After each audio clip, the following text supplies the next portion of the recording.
if working harder was what made you successful, then people working 100-hour weeks in sweatshops would be millionaires. It's not always about doing more, essentially. So with me, because I'm got a business, I'm working, and I'm trying to play sport, time is an issue.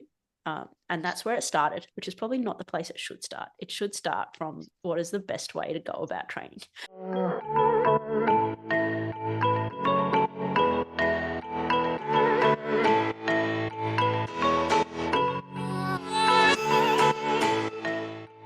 Alex, Aaron, thank you for joining us.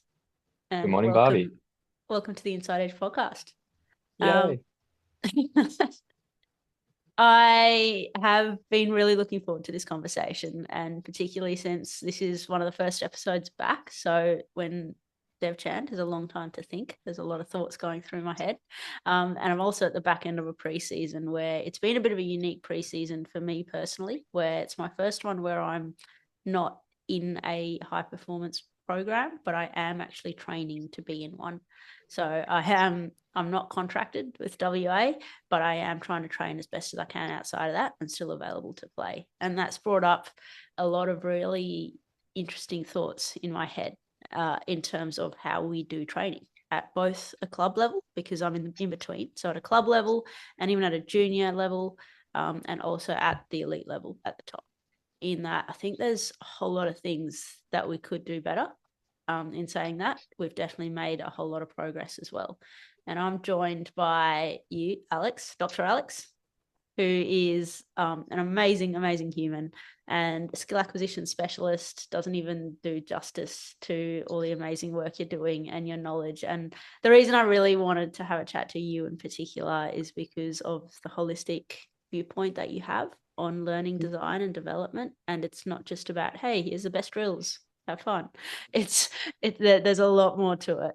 And then, of course, we've got you, Aaron, who is one of my favorite humans in the whole entire world. And we've been Right doing back a at little bit you. of training together. Very accomplished cricketer in your own right.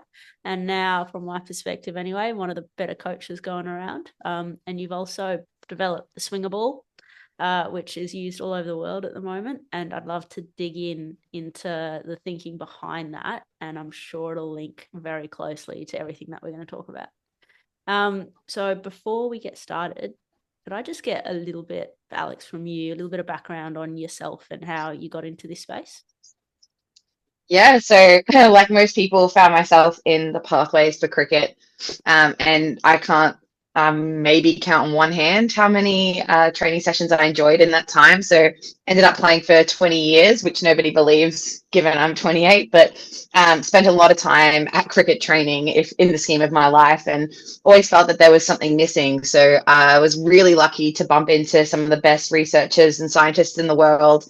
Who look at learning and development. I usually say that Ian Renshaw ruined my life because I remember distinctly sitting in his class talking about cricket in my undergraduate degree while everyone else fell asleep and I was just transfixed. And that's the starting point of the journey towards one of the first PhDs in women's cricket, a really rich coaching career of over a decade already, and now working as a full-time sports scientist within Olympic and Paralympic sports. So it's been, from a cricket nerd as a kid to the kind of person who's played 35 sports now.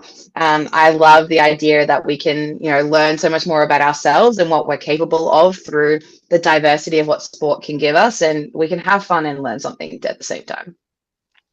Yeah, and that's it. That's the bit which I'd love to get to in the second half of this podcast. This idea of, hey, you can actually perform really well and enjoy yourself at the same time. Those two things are not mutually exclusive, which is probably the big gap that I'm still seeing. It's definitely gotten better. Don't get me wrong. It's definitely gotten better in that space. And before we get into the weeds, Aaron, welcome. And I would love to, give a bit of background on yourself, and maybe I have mentioned the swinger ball already, but basically why you came about going from, hey, I'm throwing balls as a cricket coach and loving that, to actually developing some tools to help coaches. Really, really good questions. And they're the best intros ever, Barbie. You piped me up and you piped Alex up. Beautiful intros. Um, I guess as a coach, I started coaching when I was 17. Um, And it got to a stage where I couldn't keep challenging my players, and I couldn't buy brand new balls all the time to challenge the players. It just wasn't financially viable. So I was getting old cricket balls and lacquering up one side just to make it heavier, just so it would do something. And then that was my idea. It was like, why don't I actually try to manufacture something that recreates that swinging ball? Um, and I mean, this is the greatest thing of all time, right? The taped up tennis ball, like the backyard guy. And I was like, why can't we do that for like our proper training? Because that's the funnest training of all time. That's the best cricket is backyard cricket. Why can't we try to transfer that to our proper training? So hence why I created this little guy, which is like bowling machine ball, half smooth, half dimple, to try to do the same thing as the backyard tennis ball would do. Um, but yeah, I couldn't keep buying brand new balls to try to nick my players off. So I was like, you know what, I'll make something. And then it worked. And then I was like, okay, that's awesome. Let's see what other people think about it. And then we've been lucky enough to like get them around the world. But I'd very much like them to be like a staple in everyone's kit bag because I feel like they're really beneficial for players and for coaches and everyone. Yeah, awesome. And I think on that, it'd be really cool to just dip into what we've been doing together. And maybe, Alex, you can actually, if we just give you an insight on some of our thinking. And I know I'm an old duck now and at the back end of my career, but it's certainly the way, as I mentioned at the start, the way I've done this preseason has been very, very different. It's been really hard mentally for me because to let go of old patterns of I need to hit thousands and thousands and thousands of balls. And then what it took is probably sitting down an initial conversation with Aaron going, well, I've hit thousands and thousands and thousands of balls for 15 years and I'm averaging 12 at a professional level anyway. And it's like, hang on a minute, that it doesn't actually correlate. So the whole work harder, I heard this, I don't want this to come across the wrong way, but it is an analogy that if working harder was what made you successful, then people working 100-hour weeks in sweatshops would be millionaires. It's not always about doing more, essentially. So with me, because I'm got a business, I'm working, and I'm trying to play sport, time is an issue. And that's where it started, which is probably not the place it should start. It should start from what is the best way to go about training.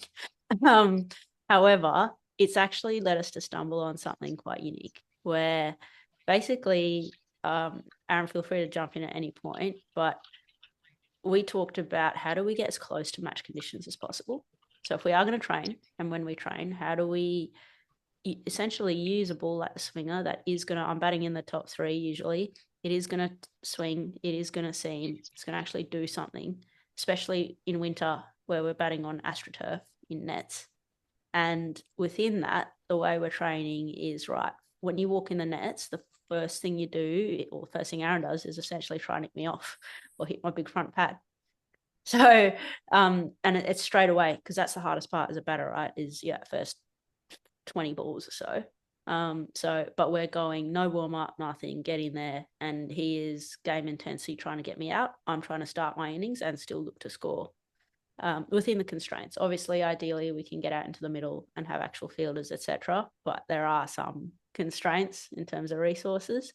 And that's where that was really useful. And then from that, we will then break it down into things like, right, competition out of 10, how many balls can I hit in the middle of the bat compared to he's trying to miss the middle of the bat. Or it might be 6, like working in blocks of 6 spin, 6 pace, similar concepts. And that's essentially been the way we're training. Aaron, do you have anything else to add to that? Well, you've got all the foundations there. So you do need to hit millions of balls at the start to get those fundamentals, absolutely. But it's okay doing that and then let's make it game-like. Because if you just have just the technical part, then you actually don't know how to play the game and where the gaps are and finding the enjoyment in that sense. So yeah, that's what we've done. You've got the fundamentals there, and then it's like, okay, well, let's play a game because that's the best part about cricket is the game part. So let's try to make that into our training. So 18 balls, I try to get you out, and unfortunately don't succeed very often. But it's enjoyable for me and it's enjoyable for you. And then it's okay, why don't we go swing a ball and then an old cricket ball? So it's like you're facing 2 different bowlers for 6 balls each, which what would happen in a game anyway. you've got someone bowling well at one end and you're trying to find a way to score or deal with that particular player. And then, okay, the other bowler's not bowling as well. That's going to be a bit more like of an avenue to score off that particular player. And then, okay, as you just said, you've got a bowler bowling swing, and then you've got a spin bowler on there as well. Just trying to make it as game-like as we can.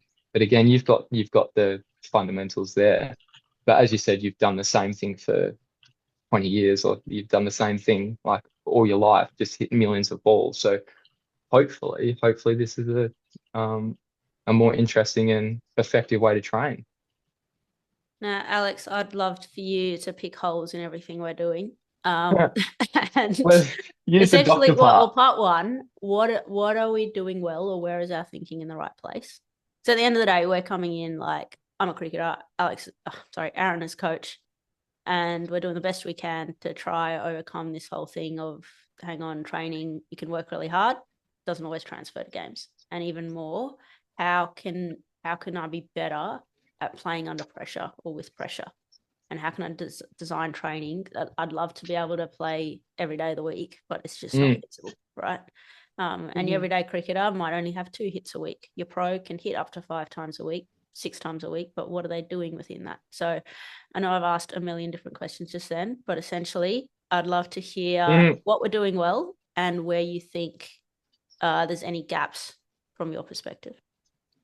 Yeah, I actually kind of wanted to start with a challenge on the idea that you have to have the fundamentals first. So it's kind of funny that, we get to a point later in our careers where we realize, oh, everything we've done up until this point didn't actually help me with the thing I was trying to do, which is perform on game day. Isn't that kind of funny that it takes this long to do that? And the idea that more equals better is embedded in like our entire society. It's not just within cricket itself, but like most sports, it's a function of the broader world that we live in. So this idea of outworking other people to get a better result is going to be there consistently because so much of society is built on that. But this idea that you have to have a really well developed fundamentals through a number of hours spent training already, when you could technically start with the things that you're doing now, it would just suck because you have to do so much problem solving to begin with. Like, you might not actually survive the level of challenge that, if you're picking up a bat for the first time and someone's trying to nick me off and I've just learned how to hold the bat. It's probably not the right time to use that, but we probably wait too long and have an epiphany halfway through our careers to start doing that too. So I wanted to challenge that, like, you can build your fundamentals with these principles as well. Because if we wait too long, then we're going to think that they were separate the whole time. And then the bridge between them is going to get bigger and bigger. And it will take more experiences for you to close the gaps between what you really want to do and the skill set that you've been developing over time. So I just wanted, like, it's a common, the 10,000 hours myths goes along the same lines, right? The idea that you have to hit a million balls to get to a point. What if we'd started challenging you at 500 or 5,000 instead of a million? Where could you have been now? Like, don't wait to start implementing a lot of these things. But one of the things I really loved hearing about the way that you're approaching it is you're taking what we call like a slice of the game. So if we think about so much of what we do in sport as a slice of pizza, there's so many different sources of information that we use. There's so many different things that are happening within specific contexts of the game. There's so many things you can do that your opponents can do. We're ending up with this like really rich, flavorful pizza that has so many different components to it, and they balance each other out. That's how the competition works. If your bowlers are too strong, then the batters are going to suck. It doesn't make for a very fun competition, and vice versa. We have the joys of having environmental constraints as well, with a deteriorating pitch and a ball that changes its properties. So there's a lot to consider. But so much of when we train, we'll only like have one flavor on the slice of pizza. Like, we'll only have like one bowler with one ball. You maybe get or if you have multiple bowlers, it takes them a minute each to bowl a ball because they're too busy chatting out the back of the net. So we don't really intentionally design our training sessions to keep all of the flavors in. But what you've started to do now is to think, okay, but what are all of the things that I would normally face at this particular point within the context of the game? And how do I make sure I feel like that again? I think like that again, and I act like that again. So thinking, feeling, and acting in realistic ways essentially gives you the best chance to take what you're learning at training and make it transfer to game day, which is really cool. So if I'm an opening batter and I love this idea of thinking, feeling, acting, how do we replicate that? So if I talk through generally what's going in my head on game day, I'm shitting bricks because I haven't really eaten breakfast properly because I'm so nervous. And then I get a coffee on the way because it's now become a ritual. And now because I've had a coffee and not eaten much, I'm like anxious and buzzing a bit. Cortisol levels are going up and down. That's Right? good. Good for your anxiety. That's good. And Good now, thinking. thankfully, I am better at this now, but this is a legit like insight. Like I'm thinking me at peak as well. So like say when I was playing in Melbourne, opening the bat in Ringwood Cricket Club. So I'm talking club cricket here as well. And I am one of the better players in the comp.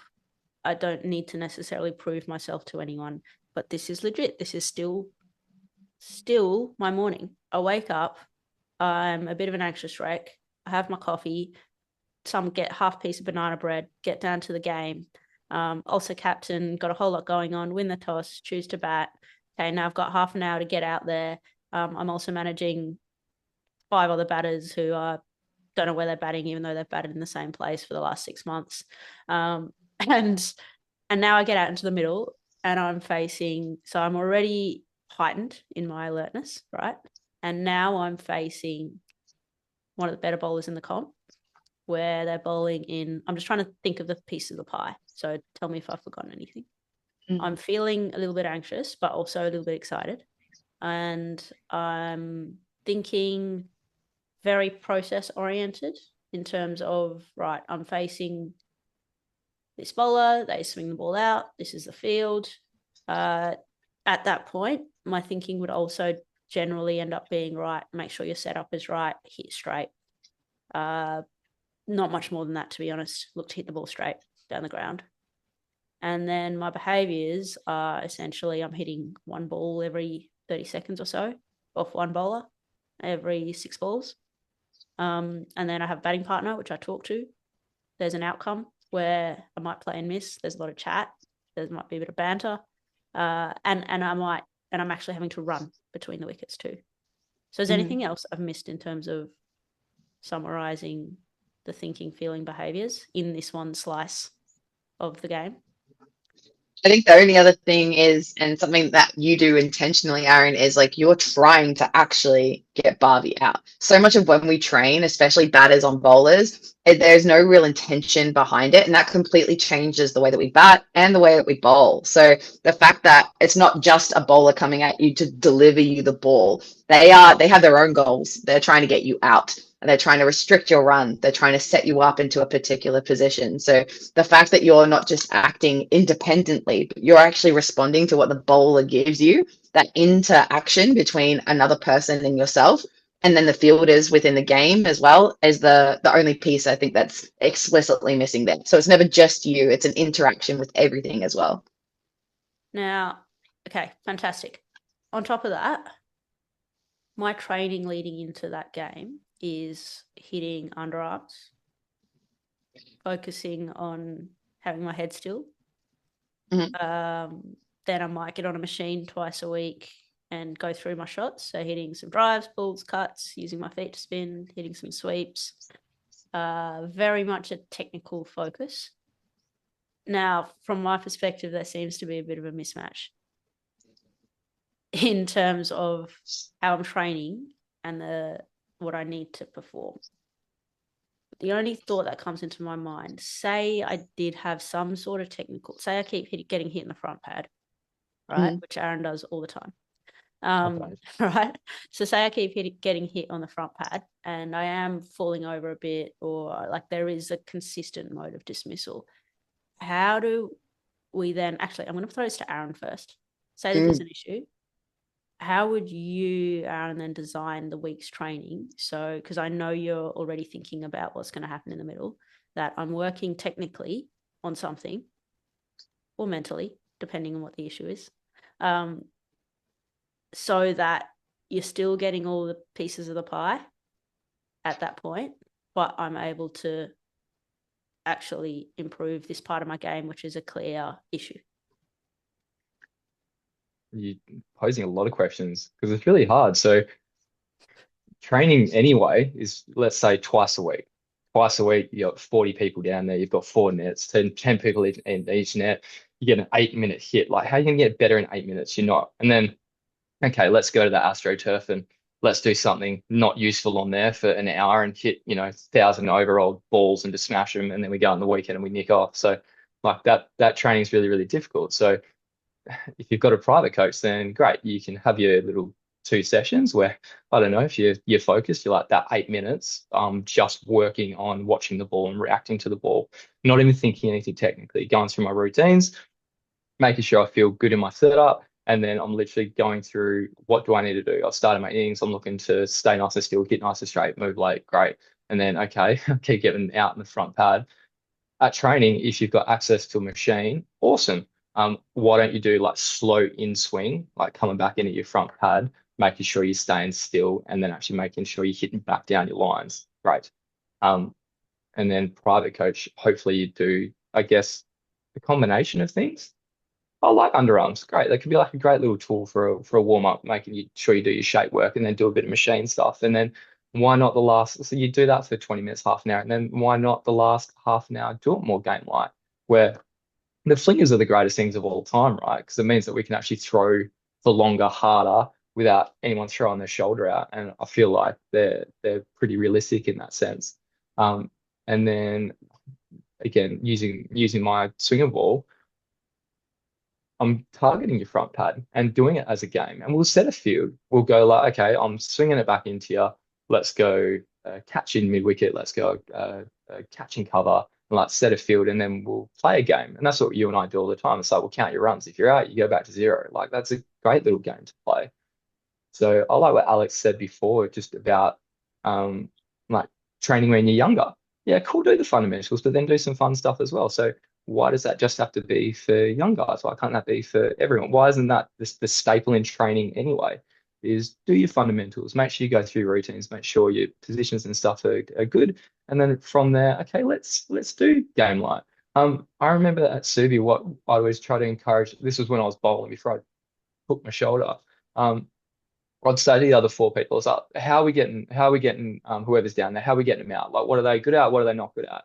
And let's have a competition. So being like, okay, whoever gets the most wickets, like in this session or whatever, then the other one has to do, I don't know, 5 push-ups, 10 push-ups, or you do like a can of like drink on it or something like that. That will make it more competitive for the bowlers. And then what Alex said before is like, okay, if I'm actually trying to get you out, then as a batter, you're in that mode. They're actually trying to get you out, so it's more competitive. I feel like hopefully in a long-winded way I answered your question of like how I'd construct a session. You've got to go to training. You've Tuesday and Thursday, whatever, you've got to go to training. And unfortunately, you've got 400 blokes, or you've got 400 people there. And you've got to try to do something constructive. I don't have a super constructive way of making that better. I've been thinking about it forever. Other than making like less people, but then that makes it difficult anyway. So you do that, but okay, when I'm down there, I'll make sure it's purposeful for what I'm doing. So if I know I've got an 8-minute hit, sweet. I make sure that I'm working on my routines and getting through that part. And then the last 10 balls, I'm actually getting a bit more into my innings. And then, okay, I've gone onto the hard decks. Let's do something purposeful there. And then I'll try an extra hit after that. And hopefully my coach can facilitate these things for me. Alex, I'm sure you've got plenty of thoughts. Especially because don't nitpick me either. Don't be like, no. No, that's kind of what so I want. actually 2 minutes ago you said, no, I'm kidding. Actually, Aaron, you're wrong. Okay, from a doctor's point of view, you're wrong. No, it's actually people underestimate the constraints of cricket training. I think we take for granted the fact that there is this idea that you almost have to have a private coach now, because so much of our time is wasted within the broader context of having everybody down in the same space. We get the community benefits of being together, but the lack of intentionality, like even if you're the one person who like cares too much, if you are sticking your neck out like that at grade training, they're like, oh, like, don't take this so seriously. Like, but I just want to get better. Like, I'm sorry, I've trained for 20 years and I play the same way that I did when I was 15 years old. How does that not annoy you? It annoys me. I still don't want to like go out there and wonder how I'm going to go today. I'd like to put some effort in. And I'm not asking for much. You're just going to bowl me the ball anyway. So just let me think about it and we're fine. But there are definitely spaces within that we can use to our advantage. And I don't think we pair up bowlers enough either. So the other thing that you could potentially add to that repertoire of different ways to shift what training looks like is to find the bowler that is closest to the problem that you're trying to solve and be like, oh, I need you to come bowl in my net for that 8 minutes. Because the benefit of that is that they're not going to bowl consistently at you. So they're probably going to be out of like 1 out of 4. And that's the perfect amount of time to still practice the way that you would handle every other delivery. And then at least 1 out of 4 is going to be the thing that you're like, oh, I can't quite get this yet. You got 3 more balls to work it out. How are you going to solve that problem? So you're giving yourself space and time to not only maintain the things that you could already do, but enough stimulus within that 8 minutes to be like, okay, they're lining up now. Okay, I've got to be ready for this. What am I going to do with this ball? And although you don't really get enough repetitions within that space to feel like you're progressing, you are going to solve that problem in a slightly different way every time. And the gap between how many reps you do on that particular bowler is a good thing because it allows you in the back of your mind to keep just working the problem. It kind of feels a bit like a Rubik's Cube because like the moves that you make to start solving a Rubik's Cube don't really feel like you're solving it. You have to kind of trust the process in that if I move in this particular pattern, we're going to get to a point where all the colors line up. But you don't get to decide when all the colors line up. You kind of find out the first time you hit it and you're like, I did it. That was it. God, I need to do that again. How do I do that again? So that constant process of trying to just move all the pieces and see how they fit together again is actually the skill set. So it's not just about being able to perform the thing that you want to be able to do. It's actually solving the problem again and again in a way that you can consistently perform that solution or a variety of solutions that help you get the outcome that you're looking for. That process sort of mentality that you already have, Bharvi, is great because you can't really do anything about the outcome explicitly. You can put yourself in the best position, you can do everything within your power, but ultimately so much of the game is happening without our control. So the ability to solve the problem again puts you in a good process mindset too. Sounds like there's an underlying mindset change. Like I don't really know how to put this in words, but it's not like from both player and coach perspective, we're not talking about doing more. Like I still get like the default because it's tangible and we can see it is if I do more of it, I will get better. Whereas it's actually, because there's something you said there where it's not just about hitting them because you get confidence from hitting it over and over again. But hey, I've hit one. It's the problem solving that happens in the space between. Is that right? So like if hit one, I'll be like, right, how did I do that? And work out now, how do I do it again? With different constraints, different conditions, different bowlers. It's not just about learning to hit an on drive. Or like I know we're talking a lot about batting, I am biased, but the same principles apply. It's not just about hitting that on drive or being able to hit the top of the stumps in different conditions. Like you've got to be able to solve the problem, and to solve the problem at that subconscious level requires time and space. Would that be right? Yep. And maybe it doesn't have to be this constantly active process of like just stimulant after stimulant, like repetition after repetition. Sometimes the best thing that you need to do to learn something is sleep well. To consolidate all of the things that you just thought about. Like there's a lot out there to say that a lack of deep sleep means that you're not actually keeping a lot of the things that you're collecting throughout the day that you want to be able to keep within your mind anyway. So, I mean, sometimes when you get super frustrated at training or you can't quite work out what's happening, the best thing that you can do is just get a good night's sleep. And it kind of sounds a bit ridiculous, but it goes to show how much of what we do is constantly interconnected with everything else that we're doing. It's going to be pretty hard to sit there and problem solve over and over again out in the middle when you're running on coffee and banana bread. Well, it's interesting because half the banana bread. half banana bread. Half of another. Well, I was listening to, this is me getting really nerdy, but I was listening to a neuroscientist talking about when you're, say you're trying to acquire a skill. If we look at something really closed, shooting a free throw in basketball, right? It's fairly simple execution, and you practice over and over and over again. And then if you actually, after you've practiced, consciously paid attention to the movement, and even visualizing, this works for, sit down, close your eyes, do 5 minutes of a meditation, and the same pattern that flows in your head shooting the free throw is in your head in reverse. But it actually helps solidify that network. And like, these are all the little tiny hacks, which I don't think we'll have much time to go into today. I think I almost want to do the overall understanding the problem and starting to look at some solutions. But there's so much more to it. It's not just do more, then expect to transfer. And like, even having defenders in a free throw completely changes the way you free throw. Even though they can't really do anything compared to the rest of basketball, having people stand either side of you as you take the free throw completely changes the way you throw it, right? So if that intention of batting and bowling, like just the presence of the bowler changes the way you bat, and vice versa. How many people are bowling into empty nets, wondering why they get whacked on the weekend? Well, I'm sorry, but you put the ball not just in the slot, in their slot, and you didn't know enough about that person to know where to bowl in that moment. That problem-solving element hasn't been there yet because you had nothing to interact with.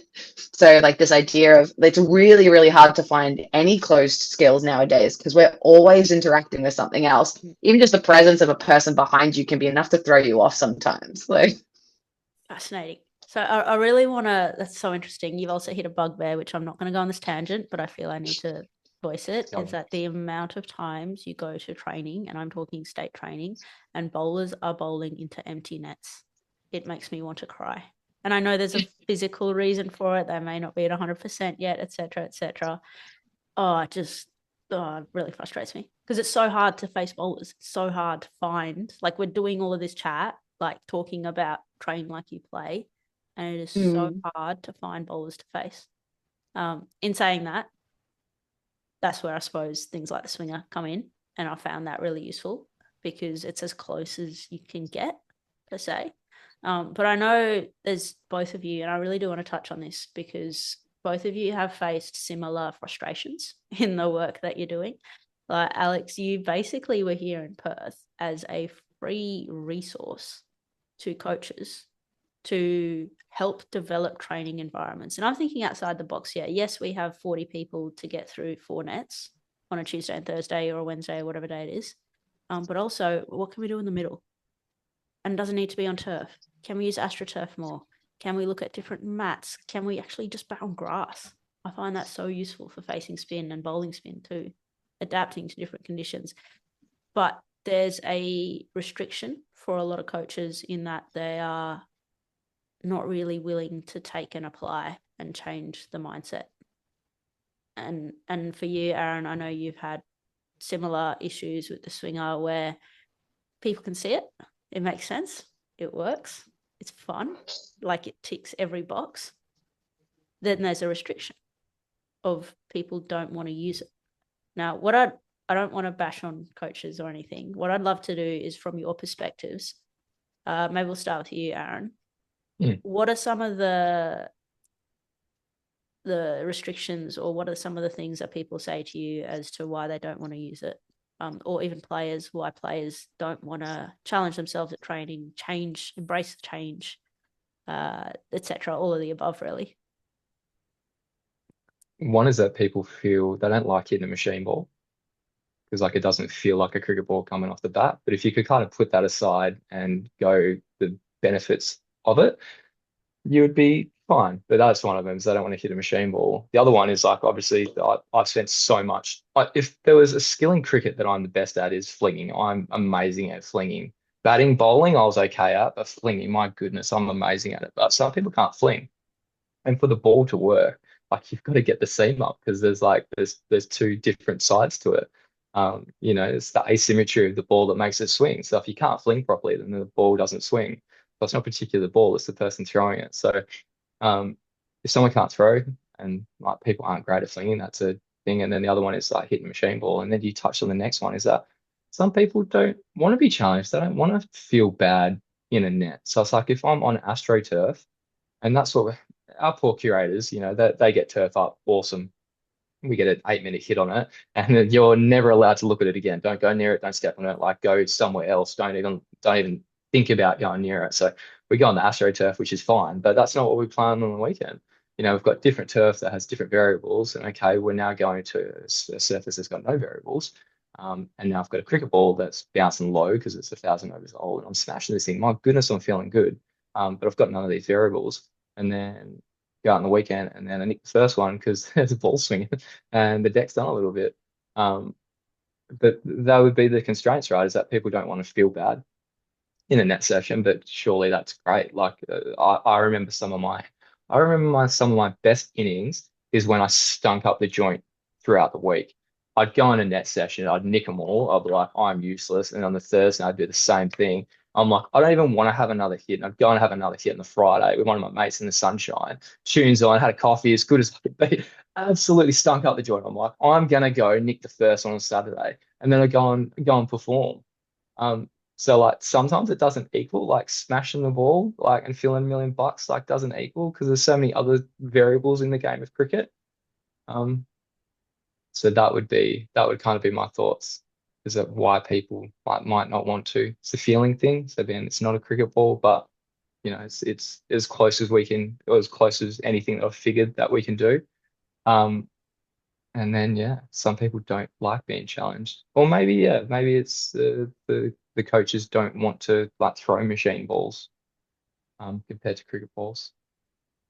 Like actually, just sorry I know you're about to speak. Like Alex is a free resource. She's a doctor in how to train. Your thoughts on beforehand when you said, because that's you've got your 4 nets, you get an 8-minute hit, and I've always thought, okay, like how do you change that? You've literally just told me how to change it. Okay, I'm sucking at this. Let's go face this bowler that I suck at for 8 minutes, and I'm actually getting benefit out of it. So okay, that's super purposeful. Why don't we always do that? Okay, like spin. All right, spin that. Here you go, 8 minutes. Get yourself in there and figure it out. Don't think about technique. Literally plonk yourself in there and figure it out, and then sleep on it because you'll get better. When has that ever been said to anyone? That 8 minutes, go in there, okay, go face something that you're no good at, and who cares if you solve it or not? Go sleep on it, and your beautiful little brain will figure it out, and then you'll come back a better player, a better person, or whatever. And maybe that's similar like with the swinger ball, right? Go and suck for half an hour. Go suck for 20 minutes. Go figure out how to get nicked off for 20 minutes. Go sleep on it, and then come back and try to solve those problems. Yeah, brilliant. Alex, your thoughts? Yeah, I think there's sort of like 2 really key messages within that. The first one is you don't actually have to feel good to perform.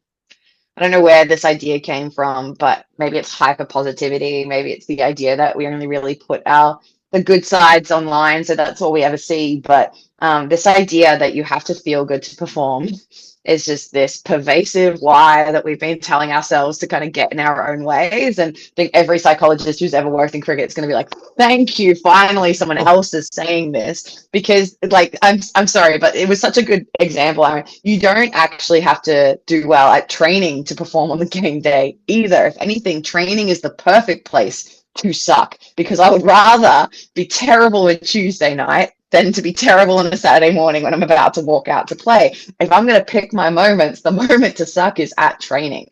But we've become such a performative sort of sport where if you are seen to not be doing well at training, then you don't get selected. As someone who really struggled to get past 3rd grade men's, it wasn't because I couldn't play the game. It was because I never looked good in the nets, because I was willing to suck at it. Give me somebody who I have no idea how to face, so that the next time that shows up on game day, I'm going to be perfectly fine because it won't scare me. I will at least start with the idea of I can get through this because I did it at training. And that touches on the second point of, are we actually training to learn, or are we training to perform? Because if we're not going to get to a point where we can't do something at training, then you're probably not really learning anything. Learning is the idea that we can change at what we are capable of to solve different problems. And if I'm not exposed to different problems or doing something I can't already do, then I'm just trying to perform for the selectors of my club. That's it. Like, or to even just show that, I've still got it, right? Like all of the skill sets that you think I need to have, they are still there. I promise. I'm going to demonstrate to you at training so that you don't think that I've forgotten how to bat. I'm just trying to work out the next thing I need to know to then add to that skill set instead of being the same cricketer I have been my entire life. And so these two ideas of you have to feel good to perform, and we have to perform at training, not to learn, and we can't suck in a space where we're trying to learn something, has meant that we've pretty much closed off the entire design of any cricket training session from the things that we need to access learning.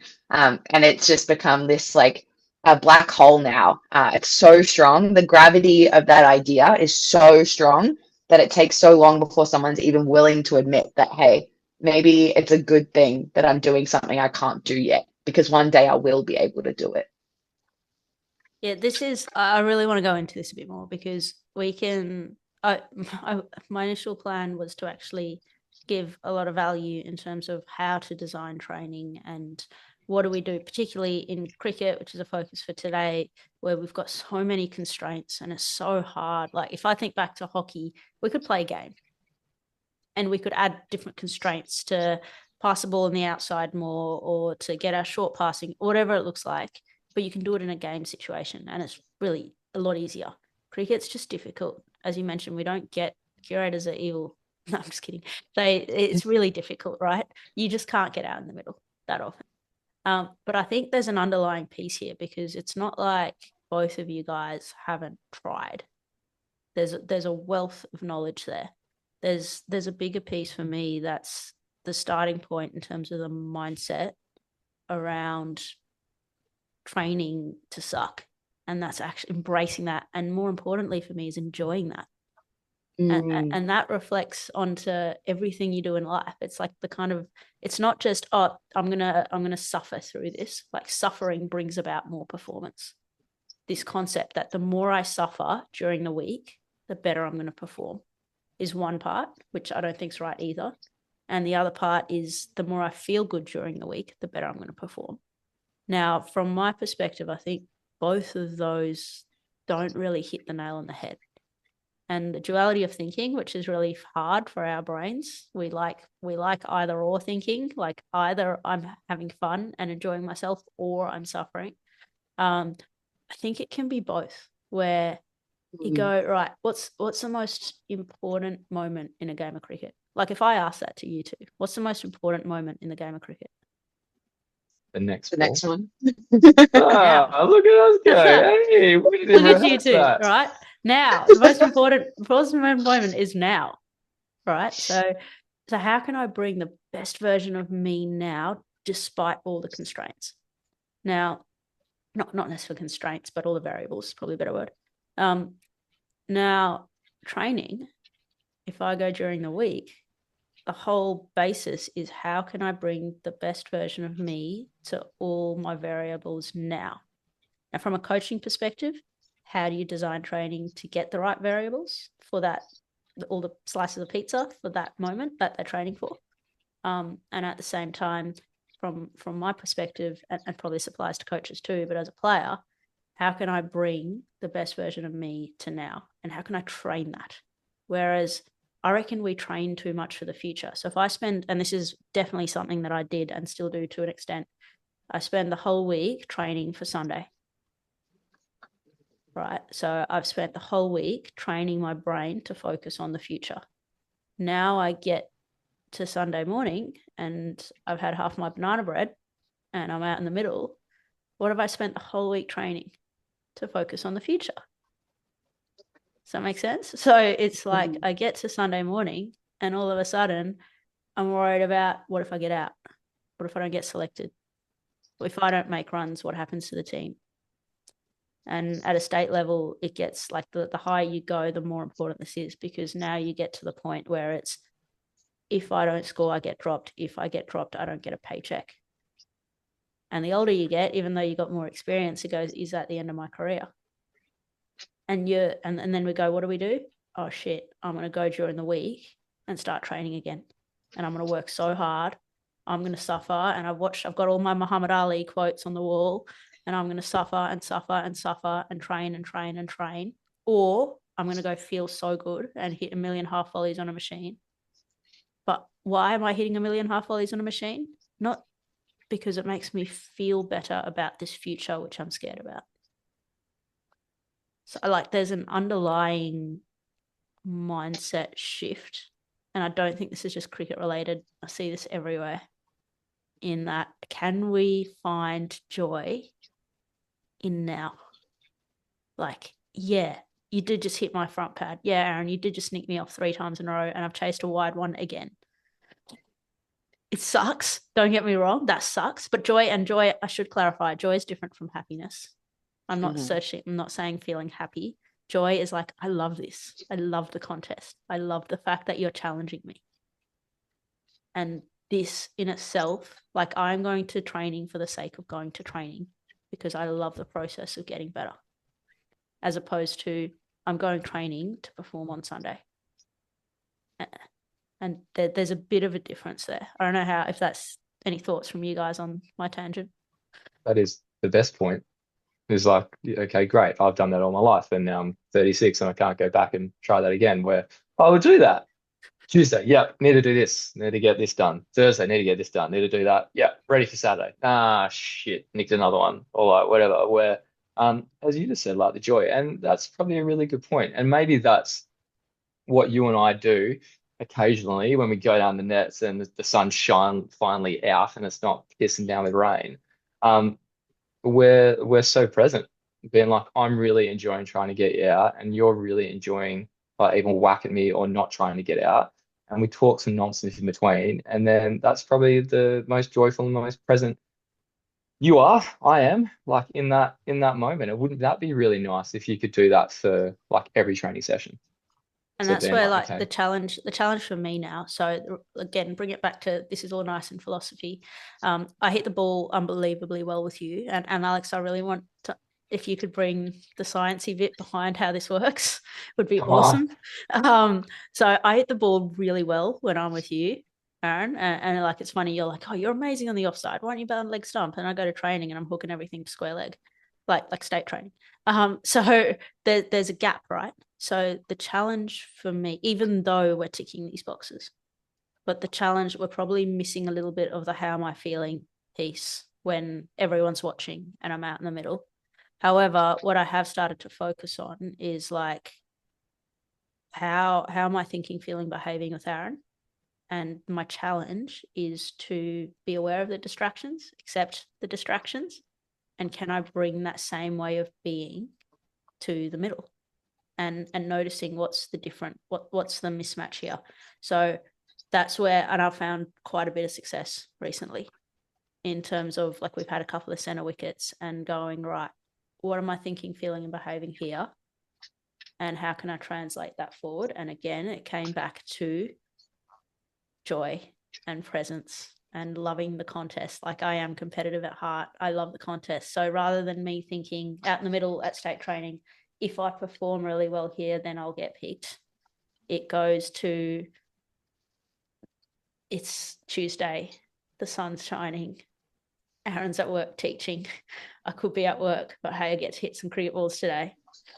And it's, I'm sorry. But it's like, hey, I Probably get to we're hit going some to bring cricket up balls teaching. today. But it's still in the contest, in like I'm still fully in it.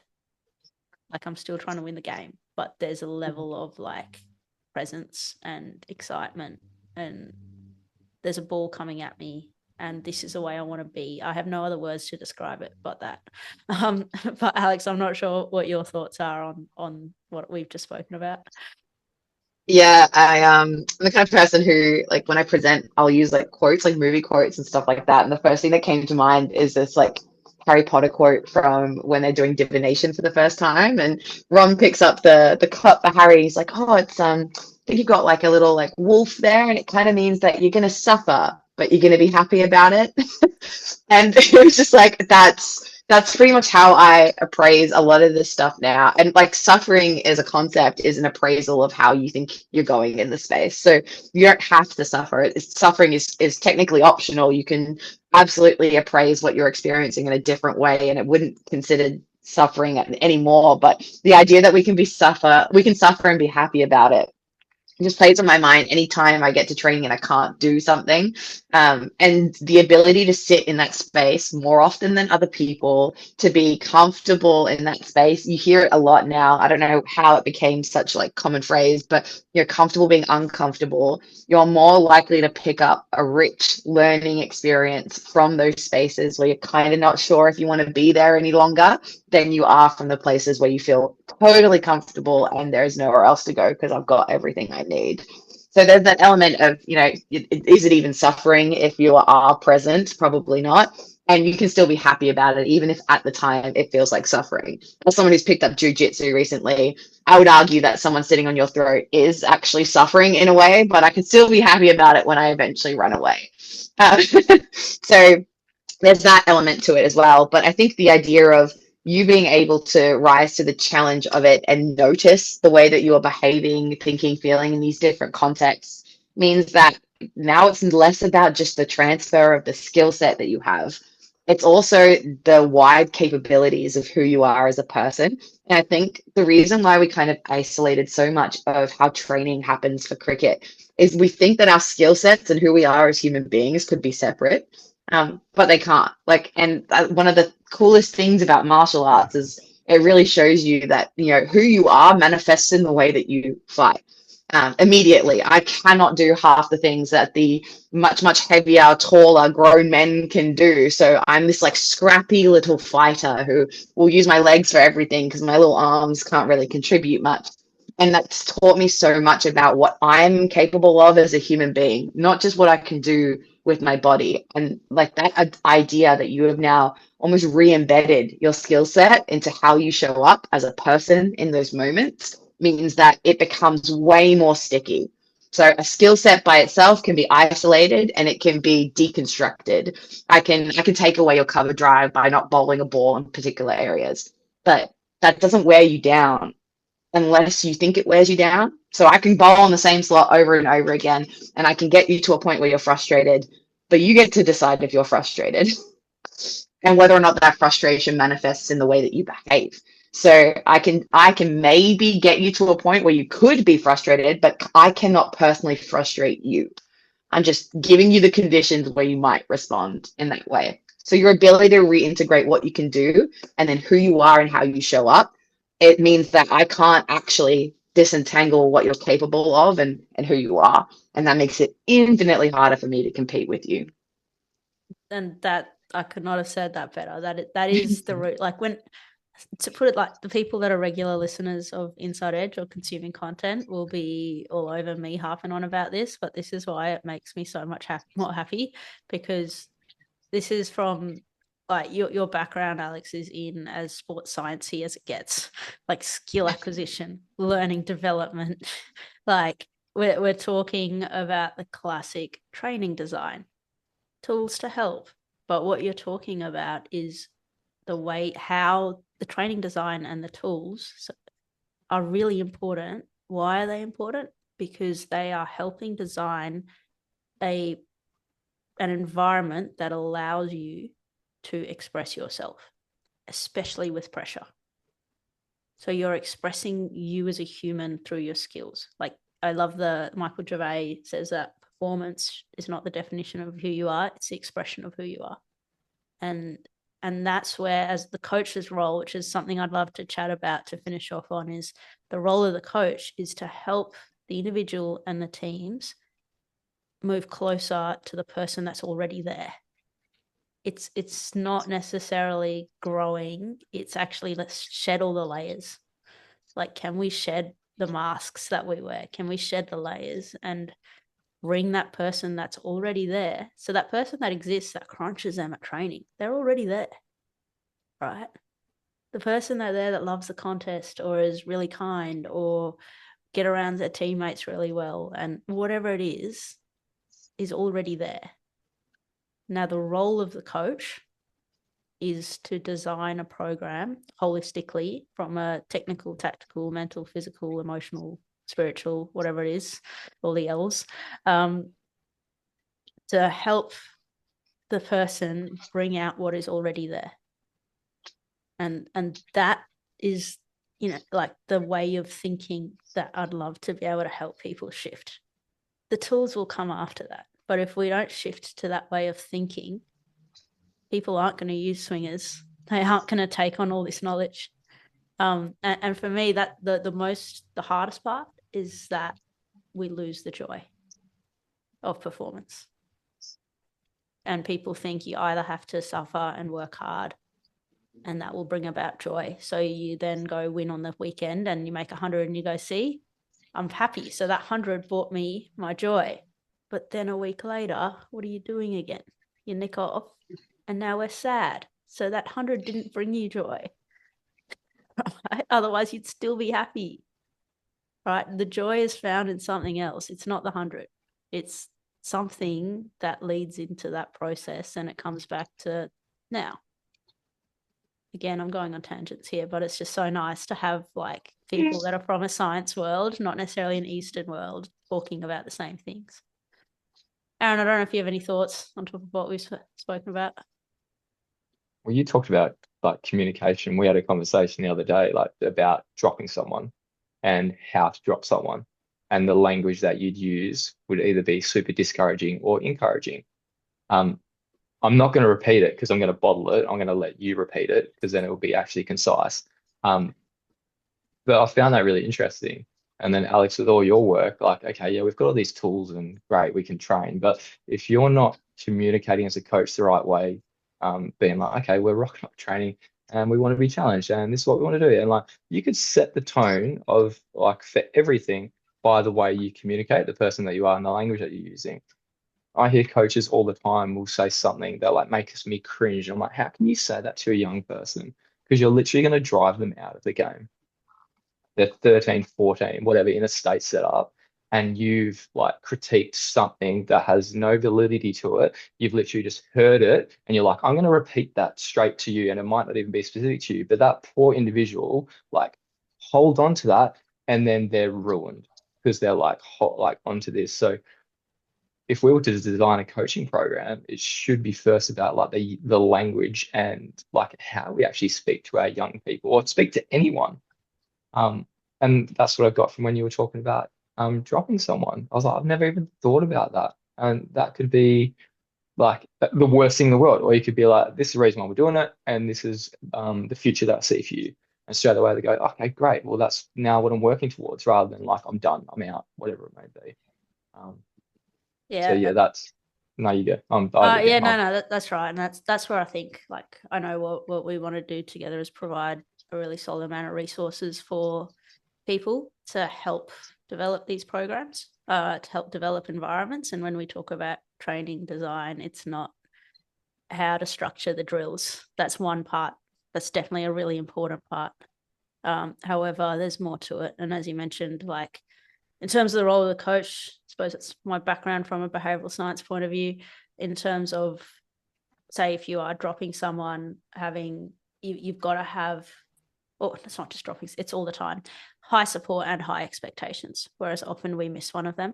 So we'll go, had this experience the other day where, and I'm talking in a professional environment, where a coach, a very experienced coach, just absolutely gives a spray about, and to be fair, was warranted. We weren't great. However, that's high expectations. So this person's setting high expectations, but they're lacking the high support. It's like, if you warm up like that ever, even effing again, this is game day, blah, blah, blah, the usual like bit of a spray, which is rare, but we copped one. But what was missing was the high support. Whereas if you go, hey, these are our expectations as a group that we've talked about, or even better, ask the players what our expectations are, but then offer, right, how can I support you? Or how can we support each other together?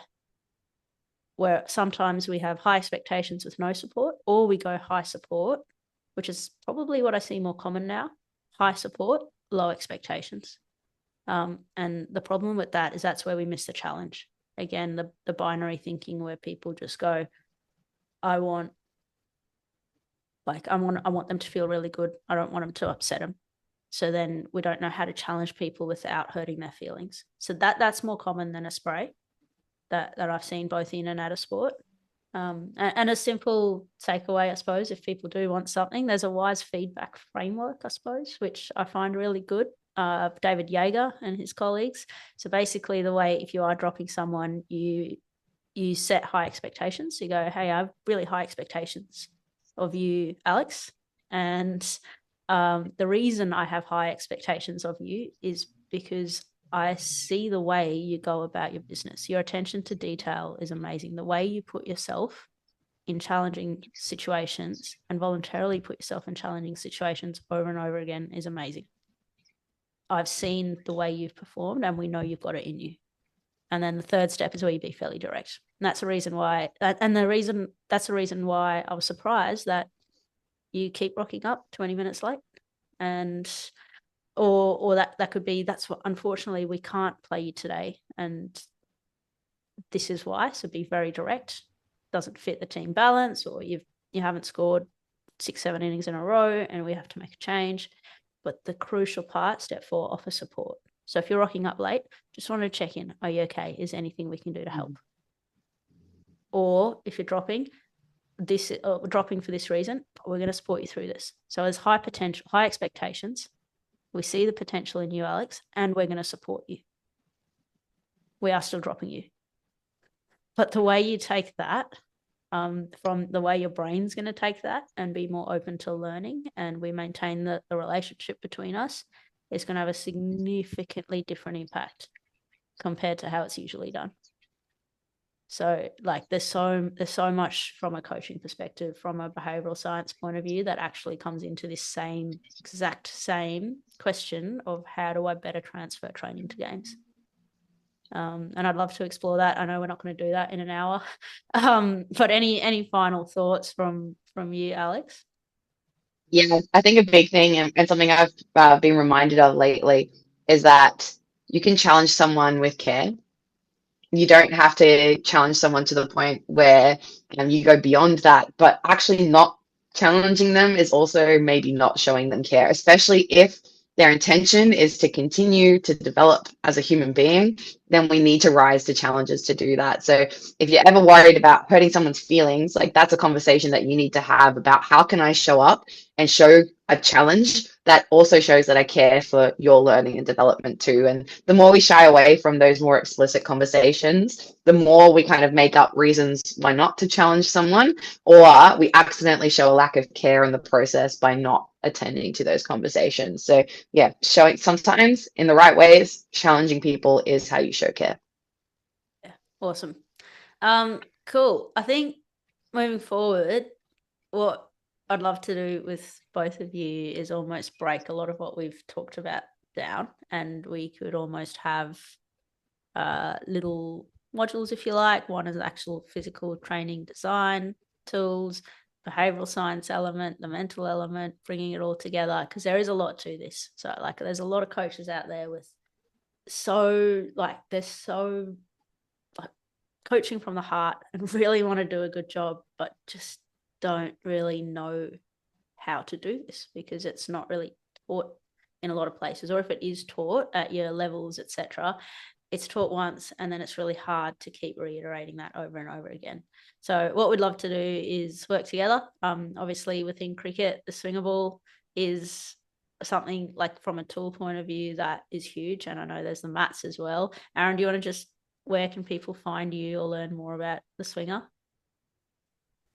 Swingercricket.com. Simple. I like it. So if you do want to get one of those in your cricket world, I highly recommend it. We might shoot a video or two of us training, and we can talk through this as well. And Alex, you've got a lot as well if people want to work with you or find out more from your perspective. Yeah, so similar. I've just at this point a website, so lascu.com. We'll put it in the notes rather than trying to spell it. But yeah, biggest thing is just a conversation is a great place to start. Yeah, awesome. Thank you both. I know like I could legit go for another 4 or 5 hours. But I did want this to be Initial taster, as I said, people can sleep on this conversation and let it tick around in their heads, and hopefully get more out of it. But I really think there's a lot to this, and it doesn't just have to be in cricket either. I think there's a whole lot that we can do in different spaces, and mainly bringing that holistic side of it back. So how do we enjoy, this is sport at the end of the day, how do we enjoy the process? How do we actually get people to stay playing and play for longer, and when they do, get the absolute best out of themselves? So I think they're really big questions, and I don't think we'll solve all the world's problems in one go, but we're going to do our best to do so. So thank you both. Is that not the Love it, intention Bobby. of this? I thought we were going to solve all the problems in an hour In and an then hour? just Oh, give them to great. the Okay, well, That's I'll the go next and hour. pump This that. was like, okay, this is the start. the preview. This is like the preview. Make sure we didn't bottle it because we didn't have any notes. We just like spun nonsense for an hour, and then we'll go again. The next hour we solve it. Alex, remember, more is better. So the more you do, Yeah. the better you get. So we're just going to do more and more and more Yes. and more. So the fact that you even thought we could solve it, that's like trying to have an 8-minute hit during the week and expecting to perform on the weekend. Please be better. Muppet. No, thank you both. Really appreciate it. And there's definitely more to come. Good on you, Bobby. Thank you, Bobby. Bye, Al.